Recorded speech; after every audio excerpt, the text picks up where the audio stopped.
नमस्कार दोस्तों, स्वागत है आप सभी का जीटीवी इंडिया न्यूज पर।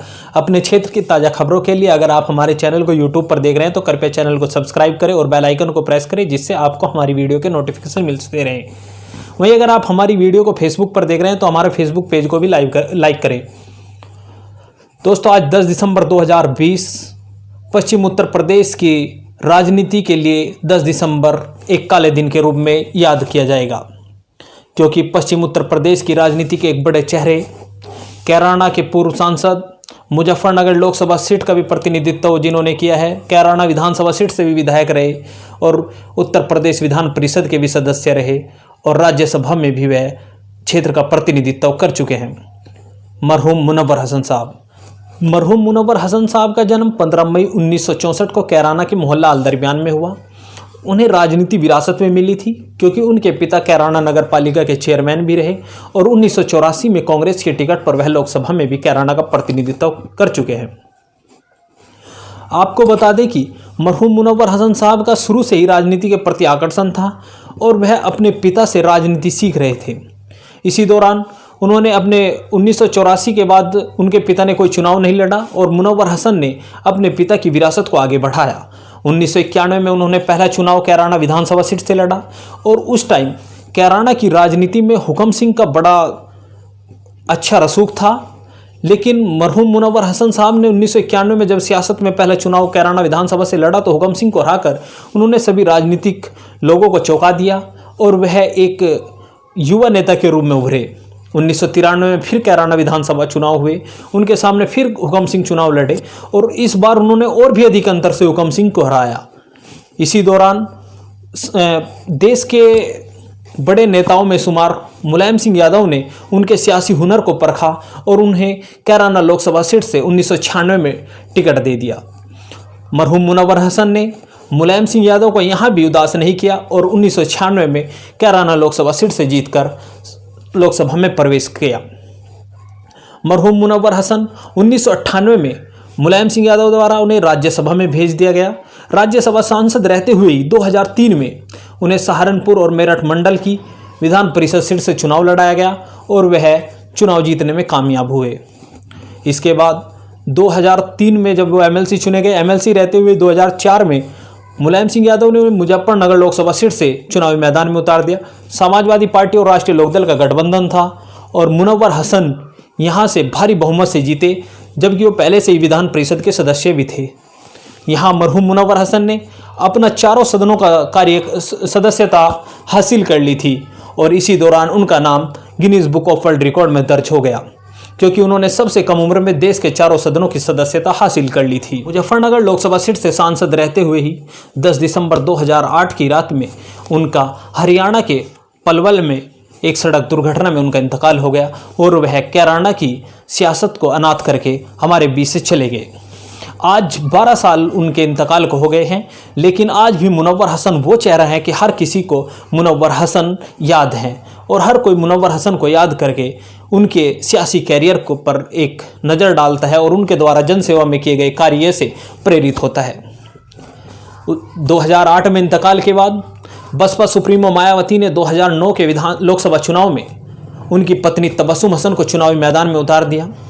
इसी दौरान उनके पुत्र कैराना के विधायक, जो वर्तमान में कैराना विधायक हैं, नाहिद हसन, उन्होंने भी अपनी माता के लिए चुनावी प्रचार किया और मुजफ्फरनगर, सहारनपुर, मेरठ लोकसभा सीट से उनके चुनाव प्रचार करने की मांग उठने लगी, जिसमें उन्होंने मुजफ्फरनगर और सहारनपुर में भी बसपा के लिए प्रचार किया था, जिसका नतीजा यह रहा कि 2009 में सहारनपुर मंडल की कैराना लोकसभा सीट, मुजफ्फरनगर लोकसभा सीट और खुद सहारनपुर लोकसभा सीट, तीनों सीट बसपा के खाते में गई,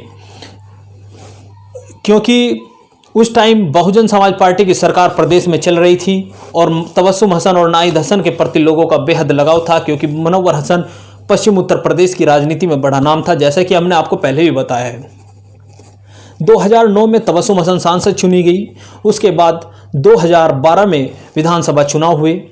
2012 के विधानसभा चुनाव में बसपा सुप्रीमो मायावती ने नाहिद हसन को गंगो विधानसभा सीट से चुनावी मैदान में उतार दिया, जो सहारनपुर जनपद की एक विधानसभा सीट है।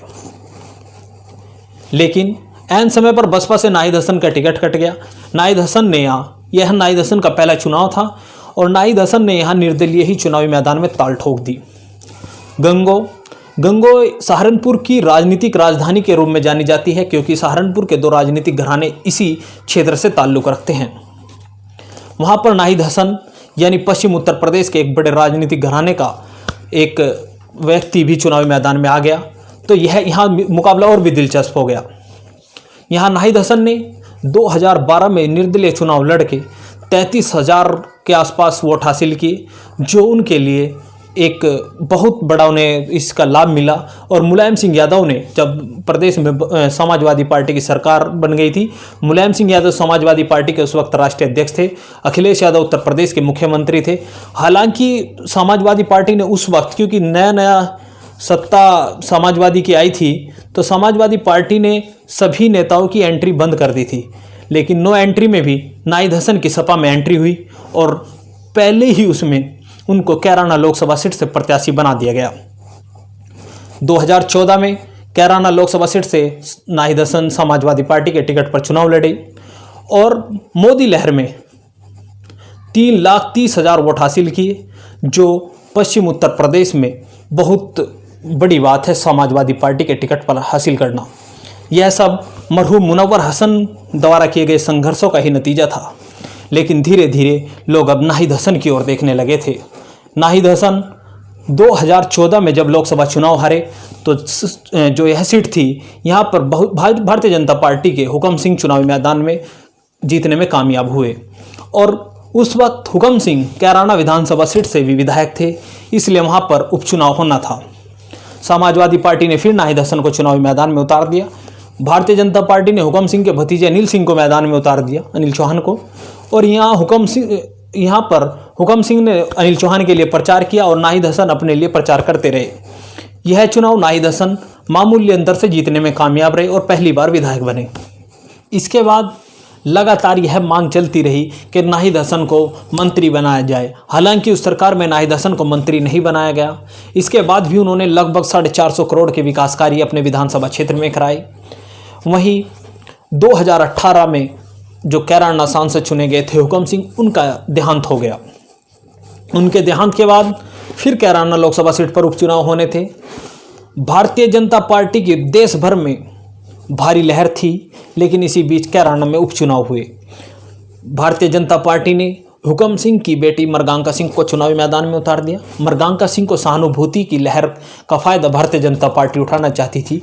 वहीं विपक्ष समाजवादी पार्टी, बहुजन समाज पार्टी, राष्ट्रीय लोकदल ने गठबंधन कर मरहूम मुनव्वर हसन पर फिर विश्वास किया और उसके परिवार को सबसे बड़ा राजनीतिक परिवार समझकर उनकी पत्नी तबस्सुम हसन को फिर दोबारा चुनावी मैदान में उतार दिया।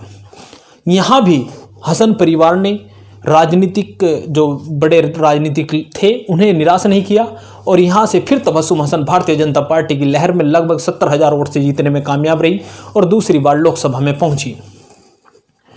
इससे पहले 2017 में चुनाव हुए। 2017 में नाहिद हसन ने भी अच्छा परफॉर्मेंस किया और नाहिद हसन लगभग 23,000 वोट से, जब प्रदेश भर में भारतीय जनता पार्टी की लहर थी और बड़े बड़े राजनीतिक जो पूर्वांचल और पश्चिमांचल में थे उनके अपने घर बचाने में नाकामयाब रहे, तब भी नाहिद हसन ने यह सीट लगभग 23,000 वोटों से भारतीय जनता पार्टी की प्रत्याशी मृगांका सिंह को हराकर दूसरी बार विधायक बने।